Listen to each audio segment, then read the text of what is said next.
Morning welcome back to my YouTube channel. আজকে 4 মে 2026। আজকে হচ্ছে রিজুর জন্মদিন, বিয়ের পরে এটা প্রথম জন্মদিন।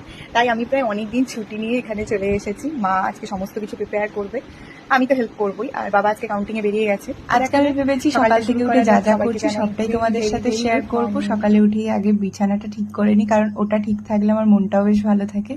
ঘরটা গোছানো থাকলেই আমার মনটা খুব ভালো থাকে, এটাই হচ্ছে ব্যাপার। তারপর একটু ওর সাথে মজা করছিলাম, তারপরে ব্রাশ করে সোজা চলে এসেছি চা বানাবো, কারণ এই চাটা আমার জন্য হচ্ছে খুব জরুরি। ওটাই হচ্ছে আমার এনার্জি ড্রিঙ্ক। তো তারপরে চা বানিয়ে নিলাম আমার দিদার আর রিজুর জন্য।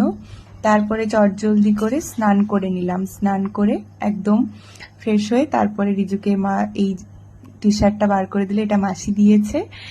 তারপরে বসে গেল ব্রেকফাস্টে, আর মা এত কিছু সাজিয়ে দিয়েছে ওর জন্য। তারপরে একে একে মা, দিদা, ঠাকুমা সবাই মিলে আশীর্বাদ করলো।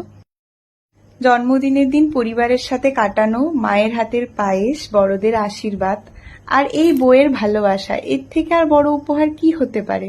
যাই হোক, মজা করলাম। জন্মদিন মানেই তো উপহার, তো উপহার পেতে কার না ভালো লাগে। আর 4 মে তো পশ্চিমবঙ্গের কাছে একটা অন্যরকম দিন, আর ওই দিন বেচারার জন্মদিনও। তবে যাই হোক আর যেদিনই হোক, জন্মদিন কিন্তু বছরে একবারই আসবে, তাই জন্য ওই দিনটা কিন্তু নিজের দিন, ওটাকে কিন্তু অন্যরকম ভাবে সেলিব্রেট করে আনন্দ করেই কাটাতে হবে। এটা হচ্ছে জন্মদিনের লাঞ্চ। ভাই আরও এখন বসেছে, তো এই হচ্ছে ব্যাপার। তারপরে দুপুরবেলা সবকিছুই মা নিজের খাওয়া দাওয়া করা হলেও বিকেলের দিকে খুব খিদে পেয়ে গেছিল, কেন কি জানি। তো আমরা দুজনেই অল্প অল্প করে একটু ফ্রাইড রাইস আর চিকেন খেয়েছিলাম। তারপরে শুরু হলো বার্থডে সেলিব্রেশন। Happy birthday. প্রথমবার জন্মদিন খুব মিশ্র অনুভূতির সাথেই শেষ হলো, খুব ভালো কেটেছে।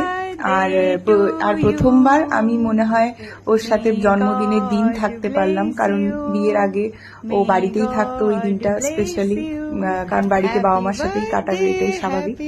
তো যাই হোক, খুব ভালো কেটেছে, খুব ভালো কাটুক বাকি জীবনটাও, বাকি বছর। So that's it for today. See you in my next video. Tata.